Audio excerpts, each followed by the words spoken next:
Hi, I'm Kate Walsh, and I am here at the Dream It convention.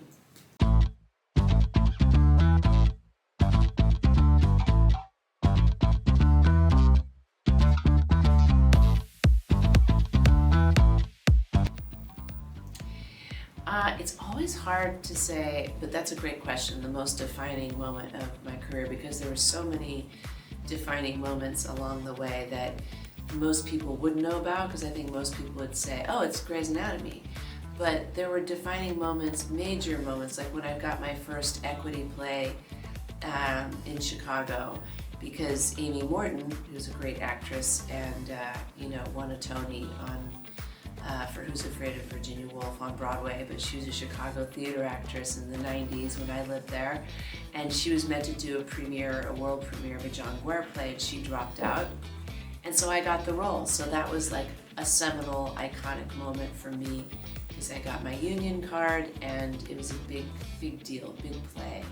And then there was another seminal moment when I got my first sitcom, which was the Drew Carey Show, like doing that arc with Drew, and it was like a whole really great character arc, because usually at that time for comedies, if you were with a funny guy, you were just the straight woman or the girlfriend to the funny guy. But I had a whole character arc where it had been established that I worked to lose all this weight, and then I'd date him and I start gaining all the weight back. So this was before Friends, before Monica was in a fat suit, and I had all these prosthetics, and it gradually built, and that was a really crazy, amazing experience. And Drew was and the whole cast were incredible. So I've had these different, when I got my first studio movie with Will Ferrell kicking and screaming, that was a huge moment for me. And then when I was the lead of a multi-camera sitcom after I'd done my arc on my 5 episodes on Grey's Anatomy, and I thought, oh, this show's definitely gonna go, the sitcom. It was called Bobby Cannon, and I was the female lead, and I was so excited. And then it didn't go, but then I got the call from Grey's Anatomy saying, please come back and be a series regular, and then that show changed everything. It made me a global, it gave me global awareness, everybody knew about Grey's Anatomy.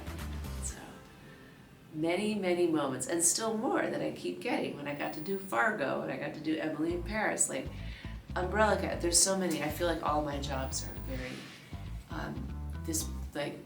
like pinch me moments.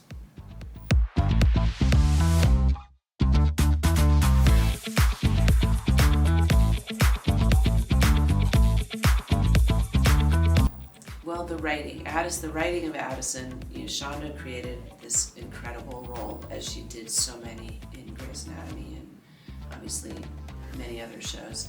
But she had this incredible ability to write characters that are intelligent, but also she had a wit, a real sense of humor. So I remember when I auditioned for Addison, and it was for Shonda, I was reading with Linda Lowy, who was casting it, and Betsy Beers, who's Shonda's now longtime producing partner, and was in the room with Shonda, and Peter Horton, who was the directing producer at the time. And I was reading with Linda, and it was such snappy, witty dialogue, and she had this rhythm and repartee that you could say it's a little reminiscent, like in that time, of Gilmore Girls, but it wasn't so fast, the banter, but she just had a gravitas to her, Addison, but also a humor, and it was just exactly in my wheelhouse. So it was really fun, because it's one of the things I love, is to find the groundedness and also the pathos and the comedy. So that was this real sweet spot for me. You get to play, if you're lucky as an actress, to play so many roles, but I remember when I saw Jodie Comer in White Princess, I was like, oh my God, she's so good. But then when you saw her in Killing Eve, that was the role that's like, oh, that's your bullseye.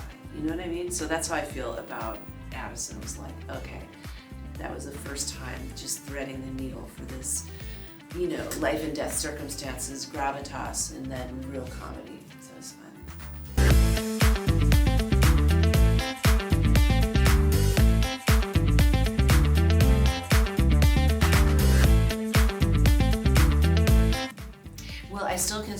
Private Practice was an ensemble, and I feel very grateful that, even though it was my spin-off or Addison's spin-off, I was with these incredibly gifted actors and seasoned actors that had their own TV shows. Like Amy had Judging Amy, Tim Daly had The Fugitive, Tay, I can't remember what Tay Daly's show had, but he had his own show. Audra McDonald, of course, at that time had won 5 out of her 7 Tonys. So I was like, whoa. And my friend Paul Adelstein, who played Cooper, oh my God, and then Brian Benben, they're all iconic. But Paul's, we go way back from Chicago. I got him a job waiting tables with me at a French restaurant, Café du Midi. And so we used to be waiters together and take acting workshops, and so that was a beautiful experience.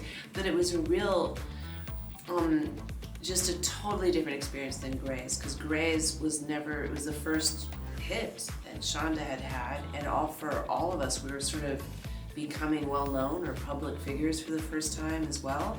So it was such an iconic, and the world was finding out about it, and this was pre-streaming, so it was all a Thursday night. Every Thursday you'd wait and see how many people watched the show and who loved it, and it was critically acclaimed. We were getting nominated for awards and winning awards, and people were loving it. It was just a very magical, surreal experience, like almost like a Cinderella. Like the first time I'm really on a red carpet and wearing a gown, and like, oh my God, all these pinch me moments. And then Private Practice was like, it's exactly what Shonda wanted to write about, which is once you get there, then what? And I think she was writing from a very personal space too, like, okay, she got there, she got Grey's Anatomy on the air, and now what? And so it was exploring a little more adult, it was a little more mature. It wasn't kids wanting to become doctors, students, so interns and all that. So it was, and we were very, very close. We were very, very close. We had close relationships on Grey's too, but it was a different kind of closeness and family on Private Practice.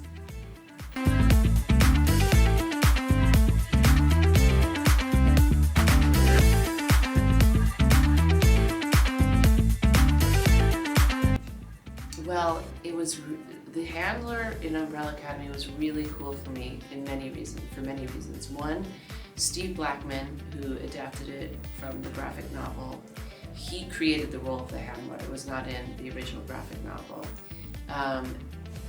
He also had run the writer's room. He was the showrunner, co-showrunner with Craig Turk for 2 seasons of Private Practice. So I knew Steve, and then he had also written on Fargo with Noah Hawley. So he's the one who said, you should come in for this role of Gina Hess on Fargo after I finished Private Practice, and I got it. And then he called me about Umbrella Academy. He's like, we wrote this role, the handler, which was written for a John Hamm type. That's the first for me that I got. Oh, okay, I often go up against John Hamm, no.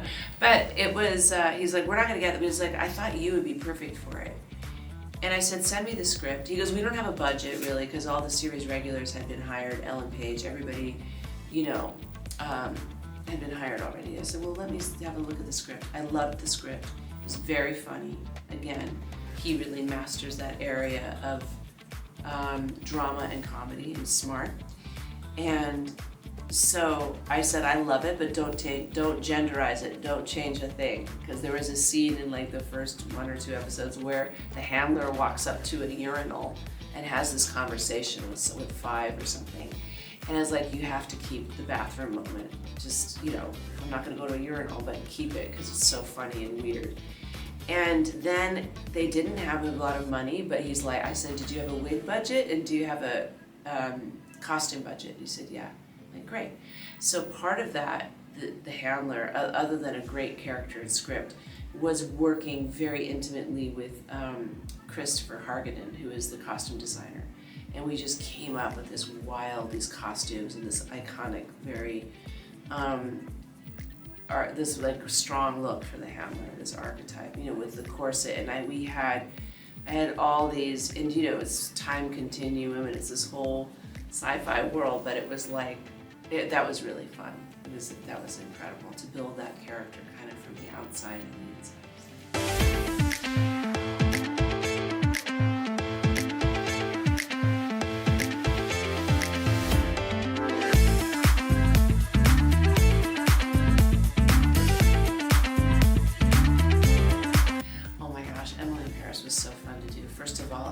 and my friend Andy Fleming. I didn't know Darren Star at the time, but Andy Fleming, I first worked with him. We met and I hired him to be the directing producer on Bad Judge, another TV show I did. And so we became very good friends, love working with each other. We make each other laugh. He called me and said, hey, do you want to just come do this little role? It's this boss. We're shooting in Paris, but okay, this actress, Lily Collins, I'm like, who's that? Phil Collins' daughter. Anyway, she's gonna be, you're the boss, you're supposed to go to Paris and live out your dream of running a PR company in Paris, but you get pregnant and you can't, so she goes in your steed. You're only in the first episode. We're shooting an interior, Paris for Chicago, but it's 2 weeks in Paris. We're shooting like 1 or 2 days. I'm like, I'm in, let's go, how fun. And then it became what it became. And then they had me come back. And the writers were so great, and Darren was so great. Just writing, I felt the joy of them writing this character who was so ridiculous and funny and weird. and then even the first episode, Pat Fields from Sex and the City was doing the costumes, and Marlene Fitoussi, of course, but I didn't know Marlene, and Pat, it was iconic from Sex and the City, and so I was so excited. Again, I love working with costume designers. I love working with an image, a strong image, so that was amazing.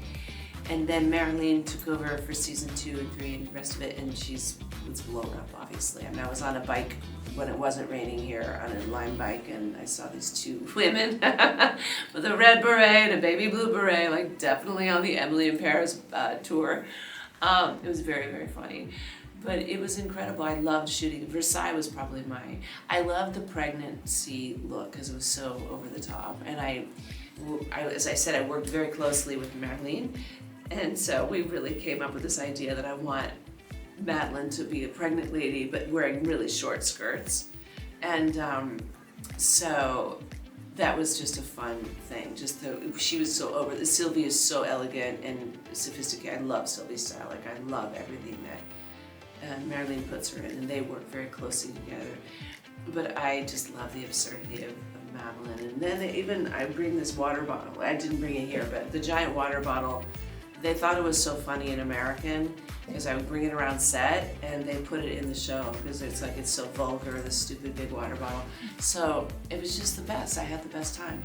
But Versailles was definitely a highlight, with the fashion show and sitting in Versailles. It's just like, what is happening? My life is so good. Eiffel Tower, also a highlight, closing that down, shooting there. It was all a good dream.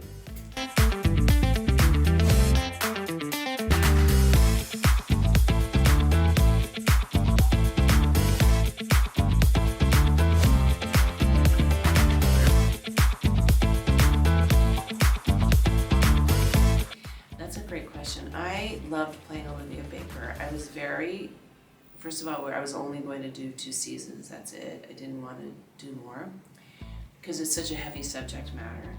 And it was very important to me to try to do honor to parents, people that have experienced the unimaginable, losing a child to suicide. So I talked to a family psychologist and I talked to 2 people that had lost their child to suicide. With the psychologist, I did a conference call. This was like pre-Zoom, and just talked to them, and they were very generous to tell me their experience. And it was also very important when I discussed it with Brian Yorkey, the showrunner and creator, the guy who adapted the book, and Tom McCarthy, Oscar winner, who's an old friend of mine, who directed the pilot in the 2nd episode. I wanted to make sure that not only was I doing honor to the parents and this story, but that it was going to actually be meaningful. I didn't want to sign on. I did Perks of Being a Wallflower, which was amazing, but in the end, they cut out the parents and the studio decided to make it a very insular high school movie, which was great. It worked, it's incredible. But I was like, why do you need me? I want to make sure that this isn't just Hannah Baker's mom, that we're actually, and they were very, very clear And it was really critical and part of the education and part of the ethos of the whole series to show how what happens in this person's life affects the entire community, affects her friends, affects her family, affects other parents, affects the whole, how it bleeds out to the entire community, pun not intended. So yeah, it was very heavy to hold that space. Season 1, it was for me all about that last episode where when Olivia Baker finds Hannah, but it was incredible to do that. And I was shooting Girls Trip at the same time, so I was going back and forth between a crazy, wacky comedy that shot in New Orleans and then Northern California to shoot, play the mother of a dead girl. But also it was awesome because in some ways it was like a weird precursor because Catherine Langford, who played Hannah, she's from Perth, Western Australia, where I now live. But I didn't even discuss, if you would have said, where's Perth, I would have said Scotland, because there's one there too. But I was like, and then I ended up moving to Perth. So we met someone. So it's like, what the heck? It was really one of those weird moments.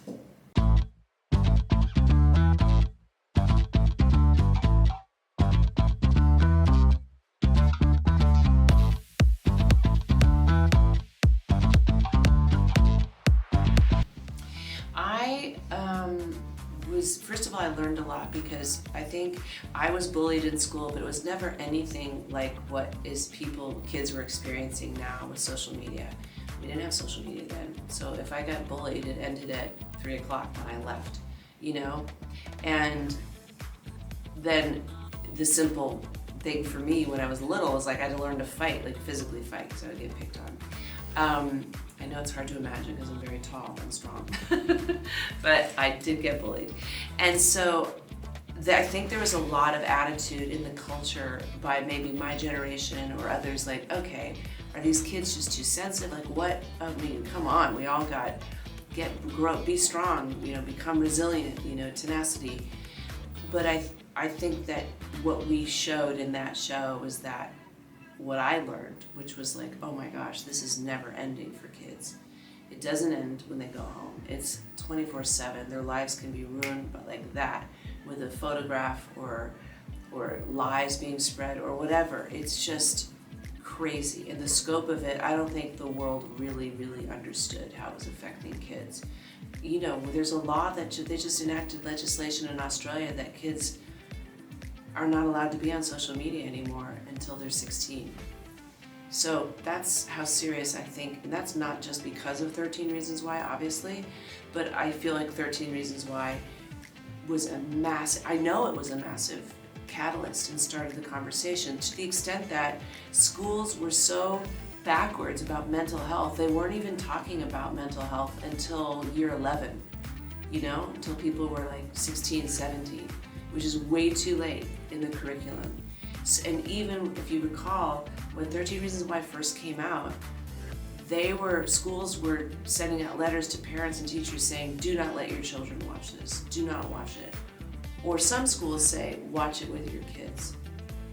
But a lot of people were like, this is dangerous, this is torture porn, this is like, it's glorifying or romanticizing suicide, and it was like it was very to the point where we didn't have a premiere for season 1, I think, because it was so controversial.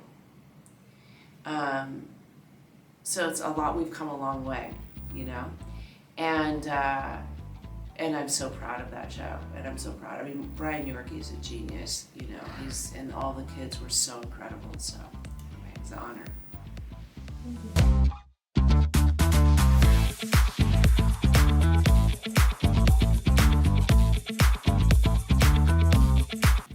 Also a great question. Who's coming up with these questions?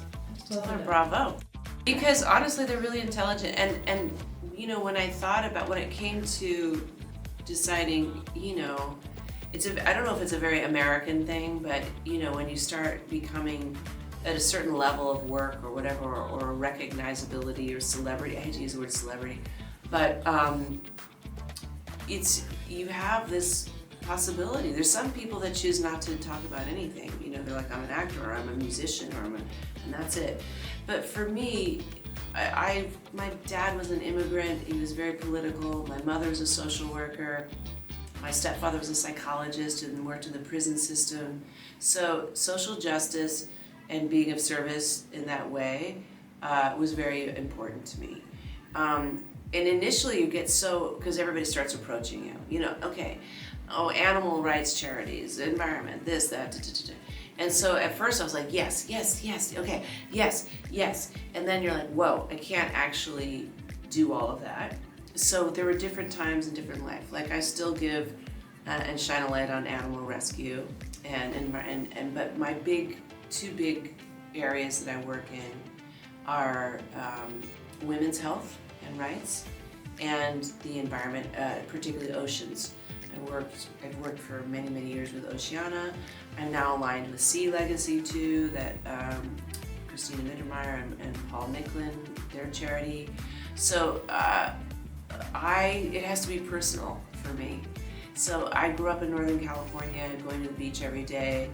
There was a time when I thought I wanted to be a marine biologist, but then I realized it was way too much science for me to understand in math. I was like, all right, now I just like walking around the beach and exploring tide pools and snorkeling and diving. So oceans and clean oceans, when I heard about the Pacific Garbage Pact, I was like, I gotta do something. So that was a no-brainer. And then women's health, I was on the board, I still am on the board of Planned Parenthood Advocates, and now just started working with International Planned Parenthood Federation, which works separately with 152 countries all over the world, bringing healthcare to women in very remote places, you know, basic women's healthcare, basic checkups, basic prenatal, basic postnatal health, all of it. And in places where their rights are really stripped away, like Afghanistan and many other countries that are Western that are just very controlled or oppressed in certain ways. So those things are important to me. I feel very lucky that I have had such freedom, and you know, I've had my own health challenges, and I know what it's like to have to advocate and fight to be heard, particularly as a woman. I think there is still a very large world where we get mansplained to and dismissed, and and that's the least of it. There's, as we know, many places in the world where women in particular, are incredibly oppressed. So that's it's in my heart, and I'm very proud to be of service.